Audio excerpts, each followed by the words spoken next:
خلونا في بدايه الفيديو نقول انه لو انت من اولادي الصغيرين يعني اللي تحت 15 16 سنه فالفيديو ده مش ليك، او لو حابب تفهم اللي فيه ممكن توريه لبابا وماما يتفرجوا عليه اولا ثم يساعدوك في فهم الفيديو. غلطتين بيقع فيهم كتير من اخواتي الشباب بسبب العاده السريه، والغلطتين دول من اكبر الكبائر. السلام عليكم ورحمه الله وبركاته، حبايب قلبي اهلا بكم. واولا خليني اقول لكم يا رب توب علينا جميعا من كل عاده لا ترضيه سبحانه وتعالى، ويرفع عن كل شاب وشابه عايزين يتوبوا من العاده دي ان ربنا سبحانه وتعالى يتوب عليهم ويعينهم ان هم يبطلوها باذن الله. وعارف ان انا متاخر عليكم في فيديو زي ده، ولكن ان شاء الله لينا فيديو مع بعض نتكلم فيه عن كيفيه الاقلاع عن العاده السريه، وربنا باذن الله يوفقنا فيه. ولكن الى ان خلينا نتكلم عن الخطأين دول عشان محدش مننا يقع فيه. الخطأ الاول انه كتير من اخواتي الشباب بعد العاده السريه، ربنا يا رب يتوب على جميع شباب المسلمين منها يا رب، لا يسرع للتطهر. وده معلوم اكيد بالنسبه لكم انه مهم جدا ان احنا نتطهر بعد حاجه زي كده، والتطهر يكون بالغسل. وسبق وعملنا فيديو الغسل وهسيبه لكم في التعليقات في الفيسبوك وهسيبه لكم في الديسكربشن على اليوتيوب عشان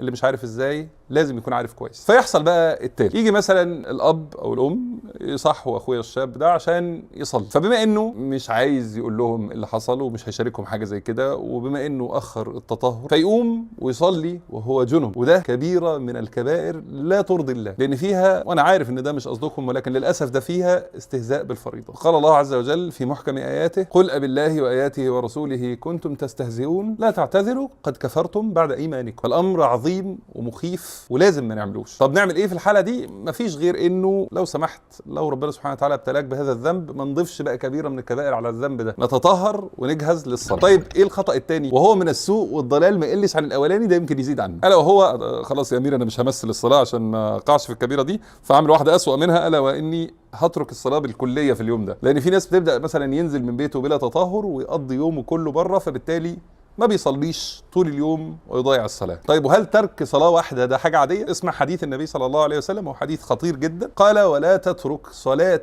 مكتوبة متعمدا، فمن تركها متعمدا فقد برئت منه الذمة. صلاة واحدة، خد بالك. يعني ايه بقى برئت منه الذمة؟ يعني ملوش عهد عند ربنا سبحانه وتعالى، يعني بنفسه بيبعد عن مغفرة ربنا سبحانه وتعالى وعن رحمته، بيعرض نفسه للهلاك وبيبعد نفسه عن التوفيق، فيعيش حياة في الدنيا والآخرة يعني مش هترضيه ومش هيسعد بيها. فلو انت مبتلى بالذنب ده اوعى تضيف ليه ذنوب تانية. وخلينا في الاخر كده نقول حته مهمه جدا، لان الشيطان بيلعب عليك بيها. يجي يقول لك يعني اللي بيعمل ذنب زي اللي انت بتعمله ده يقوم ويصلي، يا راجل يا منافق. لا، انا احب اقول لك بقى انه حاجه من الحاجات المهمه جدا اللي هتساعدك انك تبطل وتتغلب على شيطانك في الامر ده، مش بس انك تصلي فروضك، ولكن بالتطهر اللي انت بتتطهره بعد العاده السريه تقوم وتصلي لله عز وجل ركعات تطوع، بتوري الشيطان انك لو بعدتني عن ربنا سبحانه وتعالى خطوه انا بقرب منه بايدي خطوات، فيستشعر انه لا الشغلانه دي مش نافعه والراجل ده ما بيجيبش معاه الطريقه اللي انا بعملها دي، فيبطل وسوسه ليك، وباذن الله ربنا سبحانه وتعالى يعينك وتبطل الذنب ده. مفهوم؟ والله العظيم انا بحبكم